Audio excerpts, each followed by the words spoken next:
So the next day, I'm in the parking lot of Cornerstone Church again. And this time I'm by myself, and I'm mulling over what's going on. And all I knew, my wife had been attending Bible study, and I'd just seen this wonderful change in her. And I thought, well, what I need is a Bible study. And so I went into the office over here. I opened the door. I'll tell the story later that I wasn't aware of at the time that you told me years later. But I came in, and once the lady at the front desk realized I wasn't there to rob the place, she said, "Can I help you?" And I said, "I think I need a Bible study." And of course, a gentleman poked his head out of his office and he said, "You can come to mine." And he was a gentleman from Alabama. And I said, "All right." He said, "Wednesday night." Told me where he lived. I got the address. You were a hard sell. Well, I would, a drowning man, believe me, will take a lifesaver. I went to his Bible study, and he said, "Shawn," he said, "have you ever been born again?" And I said, "Nope, just the one time that I know of." And he said, "Well, to be a part of this Bible study, you need to be born again. Would you like to accept Jesus Christ as your personal Lord and Savior?" And I said, "You know something? I think I would." And he led me in the sinner's prayer, and I wept like a baby. Now, I want to call a timeout in our match here, because I think it's important for the Bible study leaders who are in this room to recognize you didn't get saved listening to Pastor Hagee preach fire and brimstone about Calvary. You got saved in the living room of one of the leaders of this church who was willing to open his home, invite you in, and share Jesus. Yes, and he didn't, and unbeknownst to me, I didn't know, a sidebar to that story is apparently a number of people knew who it was that came in. The word had spread that Shawn Michaels was in the building. Some people were scared, and they thought that it was some kind of WWE's version of Punk'd, and we were going to jump out with cameras and like, wow. Yeah, well, and of course I'm in there. I'm like, yeah. Let me rescue the storyline. The receptionist calls my office, and she says, "There's a gentleman here who says he's Shawn Michaels." And I said, "The wrestler?" She said, "The wrestler." I said, "Long hair?" She said, "Yeah." I said, "Dirty blonde?" She said, "Uh-huh." I said, "Okay, I'll be right there." And he never came. I opened up the door.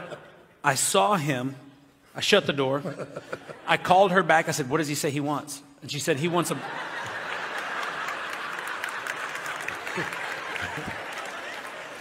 Get security out there and frisk him, for heaven's sake. Now, there's a reason for the nature of this suspicion. At this point in time, the organization he's working for is not producing films for Sunday school, okay? There's a few things that were, needless to say, questionable. And my concern, not that I'm suspicious, but I am quite experienced, was that the moment someone walked out in a pastoral capacity to meet this man, that all of a sudden there would be like 5 WWE cameras in your face and Shawn working on a storyline for a match of good versus evil, God versus Satan. And I'm like, oh no, And so she said he wants a Bible study. Well, Keith Parker was our IT manager at the time, and his office was right there. I said, "Keith's a leader." I said, "See if Keith wants him." And he's exactly right. Keith was from Alabama, and he said, "You can come to mine." Yep. So, and Keith, if you're watching tonight, job well done, my man. That's exactly right.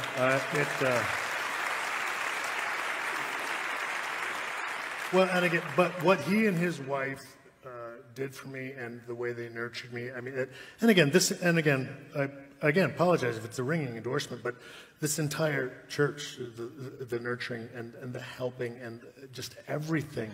So let's talk about your first impression of the church, because you write about it here in this book. Oh yeah, no, well again, and again in the midst before I came in, as I tell you, there's just 2-year battle going on with me. I'm searching, but I don't know what it is. Again, I look back and I go, golly, and I'm one with my stupidity. Again, I've been I've been wrestling for 25 years. I've been hit in the head a lot.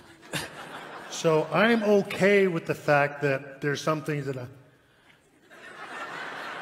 and I'm good with that. But it's amazing to me Again, because the night I got saved, I come home, told my wife, oh my goodness, it's Jesus, I know it is, I got saved. I said the sinner's prayer. I was crying. It was the greatest thing ever. Honey, honey, our life's going to be different. I'm going to be different. She said, I know. And I'm like, well, how come you didn't say anything? I couldn't. You needed to find it on your own. And of course, I do that now, and everyone goes, oh, yeah, thanks. I mean, it's great now, but I mean, at the time, 2 years earlier would have a little help, a little direction, a little road sign, a little something. I mean, I had to meander my way into the parking lot of Cornerstone. What if it wasn't here? Every now and then I would do something on TV Monday, and You'd hit somebody. I'd come into church on somebody. And of course, I don't know, and I'm self-conscious anyway. So, but again, it was, even Keith, again, I said the word damn once on TV. Like the bridge that stops up water? Yeah, well, okay. Again, I'm just being honest. That's right. That's like Pastor Hagee. He's out. No more. But they wanted me, it was when I'd first come back, and they wanted me to really, and of course I don't want to do this, I don't want to do that, I want to be very careful about what I do, I don't want to be a bad witness. And they were, okay, but it's just one word, if you can just punch the one word, because everybody knows about the change in you, and if you say that, that's going to give the impact. And of course I'm very, very difficult, I'm struggling, and so, but anyway, I give in.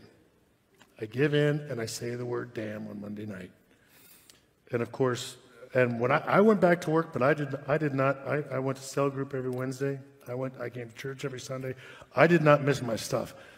I come bebopping into cell group, and we do our we have our study, and we do everything.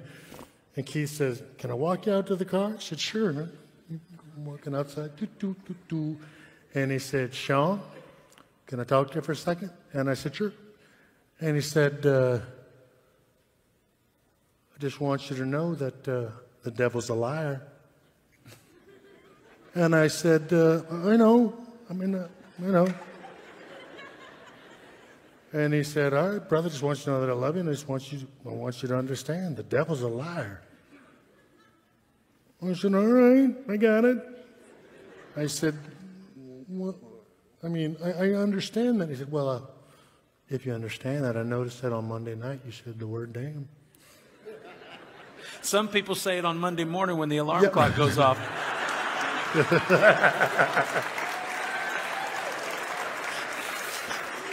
Oh my God! But of course, and then of course I went. But I know. But they wanted me to say it, and so I go on 15-minute diatribe. And I just want anybody, if it takes you 15 minutes to explain something why you did it, oh, you were wrong. You might as well know that. If it takes you that long. No. You might as well just say, I'm sorry. And of course, he just said, I'm not, it's just you said when you went back, you weren't going to compromise.